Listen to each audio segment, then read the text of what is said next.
Live from London, this is BBC News. Families of the victims of last month's Air India crash seek answers after a preliminary report says fuel to the engines was cut just after takeoff. The report doesn't make any sense to me. Imported goods from Mexico and the EU will face a 30% tariff from August. 2 people, including an American citizen, have been killed by Israeli settlers in the occupied West Bank. It's a scorcher. Northern Ireland, Scotland and Wales record their highest temperatures of the year so far as the UK swelters under a heat wave. And Swiatek demolishes Anisimova in the women's singles final at Wimbledon without dropping a game.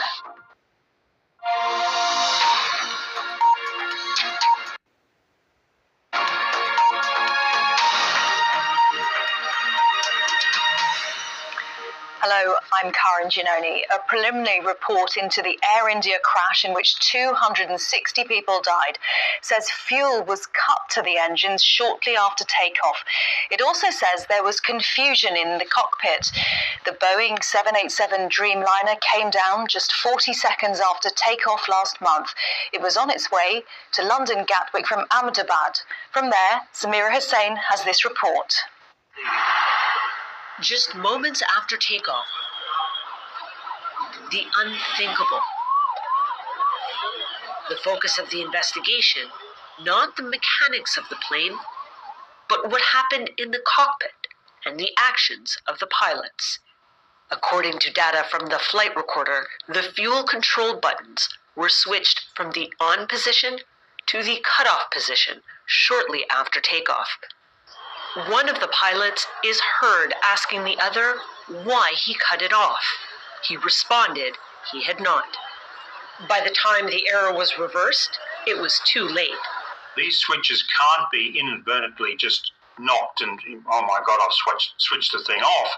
They have to be lifted up and then moved. So it's not something that you can do simply. It has to be a very deliberate action, and they're designed that way. So there's a lot of questions still out there. Is this a pilot issue? Is it a maintenance issue? The report also mentions a safety inspection advisory about the fuel control switches issued by U.S. aviation regulators in 2018, which Air India opted not to do. I don't think we should jump into any conclusions on this. I truly believe we have the most wonderful workforce in terms of pilots and the crew in the whole world. I have to appreciate all the efforts the pilots and the crew in this country are putting into the aviation. They are the backbone of this civil aviation. This is as close as we can get to where the accident happened. In fact, the plane went down just further that way, just seconds after takeoff, and killing more than 250 people. And there is very little a report can say that will give family members meant to fly later in the month, but decided to come home early to be with his wife and 11-year-old son. My son, he said Air India killed my dad. It's a life of... Will ever bring her husband back. Samira Hussain, BBC News, Delhi. Trump has announced 30% tariffs on key trading partners, the European Union and Mexico. They'll start from the beginning of August and ratchets up tensions. In a letter to the European Commission President Ursula von der Leyen on his Truth Social platform, he cites America's large and persistent trade deficit with the EU. President Trump has long complained about the EU treating the US unfairly. This is what he had to say about the bloc back in February. It was formed in order to screw the United States. I mean, look, let's be honest. The European Union was formed in order to screw the United States. That's the purpose of it. And they've done a good job of it, but now I'm president. In response, the president of the European Commission had this to say. A 30% tariff on EU exports would hurt businesses and consumers on both sides of the Atlantic. We'll continue working towards an agreement by August the 1st. At the same time, we are ready to safeguard EU interests. Our North America correspondent, Arenade Mukherjee, is following developments from Washington. This expectations that that both sides who were engaged in negotiations and talks were hopeful and optimistic that something could be worked out. But given the fact that despite months of conversations, we haven't seen any kind of visible progress or at least announcement union that yes, they are looking to work towards a deal. They have prioritized this. That's what Ursula von der Leyen also said. But at the moment, we're still waiting for any kind of a formal communication. Well, Ignacio Sanchez Recarte is Secretary General of the organisation which represents EU wine growers. He says the situation is very serious. We are very worried. On a certain way.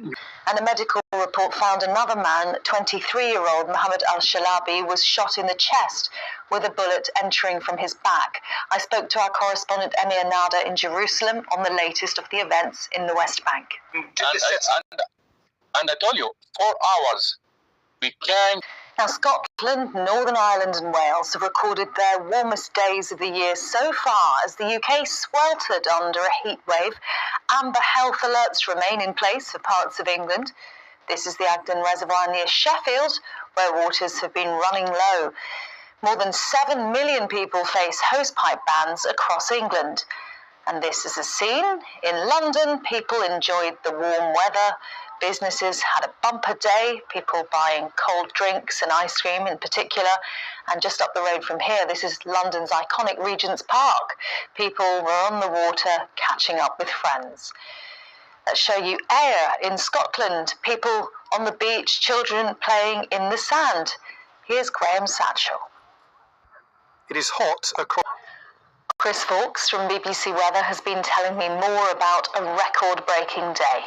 Widely across the UK, we've had temperatures high 20s to low 30s, but you were saying it's been the hottest day of the year so far for Scotland, for Northern Ireland, and also for Wales. Let's take a look at the stats.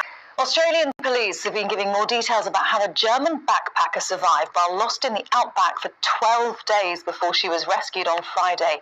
Carolina Vilga had started walking after her van broke down in remote bushland in Western Australia.